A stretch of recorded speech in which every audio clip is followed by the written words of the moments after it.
মাননীয় সাংবাদিকবৃন্দ, আসসালামু আলাইকুম।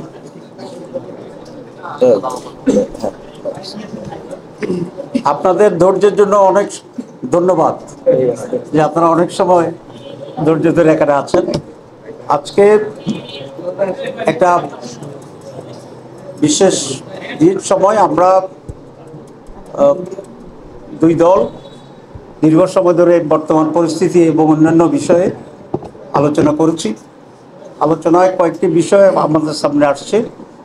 এক হচ্ছে সার্বিক বাংলাদেশের পরিস্থিতি, আমাদের ঐক্যমত্য কমিশনের যে সমস্ত বিষয় আলোচনা হচ্ছে সেগুলো, এবং আমরা যে পিআর সিস্টেমের কথা বলেছিলাম সেই প্রপোর্শনাল রিপ্রেজেন্টেশনের ব্যাপারে আমরা কথা বলেছি, এবং স্থানীয় সরকার যে নির্বাচন, জাতীয় সরকারের আগে সেই নির্বাচনটি সম্পন্ন হওয়ার ব্যাপারে আমরা কথা বলেছি, এবং এই সকল বিষয়ে আমরা দুই দল ঐক্যমত্য পোষণ করেছি, এবং সামনের দিনগুলোতে কিভাবে এইসব কিছু অর্জন করা যায় সমস্ত কৌশলগত বিষয়ে আমাদের মধ্যে মত বিনিময় হয়েছে।